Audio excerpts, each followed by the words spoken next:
What's up guys, Anders here with another video. Today we're going to talk about the week 5 changes to class reworks. As you've seen on my channel, I've been going over the initial reworks for each class. Archer and Sorceress were the 4th week reworks. I uploaded videos on that, but we also got some changes to Warrior, Striker, and Ranger that are important to talk about. I decided it would be better to do a separate video every week giving you guys updates on what has changed on the class reworks that I've already covered. That way, if you do see the initial video and you're concerned that a class is seemingly undertuned or overtuned, like I say in every one of my rework videos, things will change, so I want to keep you guys informed. Now for this week, it's a little bit different. We don't have any new class reworks, and instead got notice that all these tweaks we're going to be seeing on a weekly basis will actually stop for now. They want to release all the initial class reworks and then balance them according to feedback. What they've been doing right now is they're trying to tweak the class and make new class reworks accordingly to the tweaks that they're making on other classes, so nothing is too overtuned. They've said every week it's taking longer and longer to get these done, so they're going to stop with the tweaks and just release the classes as they are right now, and then they'll start doing some tweaks. So what this means is this entire month we're going to see the rest of the class reworks launch. That means the rest of the classes will all come out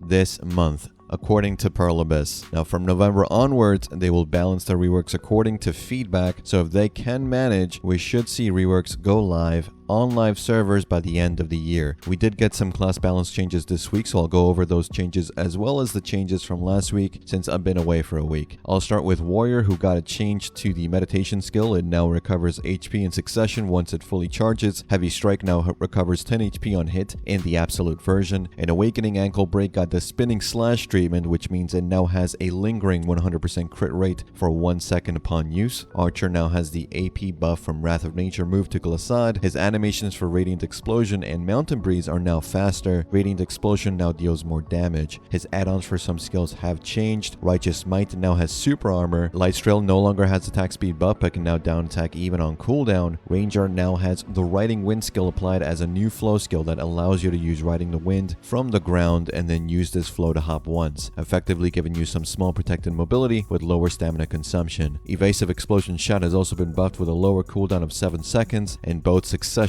and absolute versions of that skill. Awakened Ranger also received some changes to Elemental Galaxy, which we now know has the name of Spirit's Haven. The skill is now back to the normal version of the skill as we saw it from launch. If you have seen my Ranger rework video, you know Spirit's Haven, or Elemental Galaxy back then, was a new skill given to Ranger with good PvE damage in AoE and super armor. The following week they took away the super armor and gave it evasion debuff. Now they have given back the super armor and taken away the evasion debuff, so back to square one essentially for Spirit's Haven. Spirit's Haven doesn't do a lot of damage compared to other tools the Awakening Ranger has in PvP, so I'm not sure what their mindset is regarding that skill at the moment. Guardian Wind, another new skill, also lost its initial hit floating CC, which was melee range. Now it can only be used for the stiffness range CC and damage. It has a lower cooldown of 9 seconds compared to 12 seconds to compensate. Alpha Ranger recovers more HP per hit, no longer has frontal guard or super armor, and now deals a knockdown CC on hits. The core for this skill now gives back both frontal guard and super armor. Extreme Charging Wind now has frontal guard in both succession and absolute forms. Cold Blade now gives the range AP buffs on all hits. Tempest now has frontal guard, but knockdown is PvE only. Super armor duration from using the core version of Waltz of Wind has now increased. Wind Blade can now be comboed from second hit after using Tempest. For Sorceress, Claws of Darkness now gives casting speed plus 5% for 10 seconds. Dark Backstab movement distance has increased. Darkness Release can now be smoothly linked with Nightcrow. Dark Flame can now be smoothly linked with Midnight Stinger. Russian Crow flow in Awakening is now called Crow's Wings. It now has a 40% crit rate increase for 10 seconds on use. The movement distance has also increased as well. Violation now has spin attack range increased. Flow Vile Plan no longer has frontal guard and instead has stiffness floating CC. Soul Harvest no longer has increased crit rate buff but instead has a cast speed plus 5% for 10 seconds buff. It now has increased attack range as well. Cry of Darkness now has a fixed shard cost of 5 and increased cooldown to 4 seconds. Turn Backslash now has new animations but will no longer generate shards. Swirling Darkness is a new skill that's been added for Sorceress. It's a Shift F input. The core version of Swirling Darkness gives it floating CC. Swirling Darkness is a super armor AoE on a 9-second cooldown, which gives you plus 6% magic accuracy rate for 10 seconds. It has down attack and down smash modifiers. Striker got their third sweep of changes. This time they took away the ability to triple dash on 1 shard consumption in Awakening, so no more dashing over a dozen times. or should I say double dash, not triple dash. They also took away the evasion buff on the skill. Tayback kick animation has changed. They added a stiffness on hit, down smash, and martial shard consumption. It can now combo from other skills. Mass destruction received some changes, mostly being able to combo into more skills, and now has extra inputs to either stay in awakening form or shift stances depending on how you input that skill. If you don't want that transition option, you can simply unskill the awakening flow for mass destruction. Succession Hidden Claw now has iframe duration increased by 0.3 seconds, and you can now combo more smoothly with silent and flash step. Succession Rage Hammer dash attack now has faster animation and moves farther away. Skull Crusher and Awakening now applies crit rate of 100% for both PvE and PvP. PvP damage has slightly reduced to compensate. And finally, Stalking Wolf no longer has the teleport animation. Let me know what you guys think about these changes in the comments. Remember, we have a long way to go before any of these reworks make it to live servers. We've seen 5 classes so far, 12 more to go, so it's going to be interesting to see how they plan to release 12 class reworks in 3 weeks.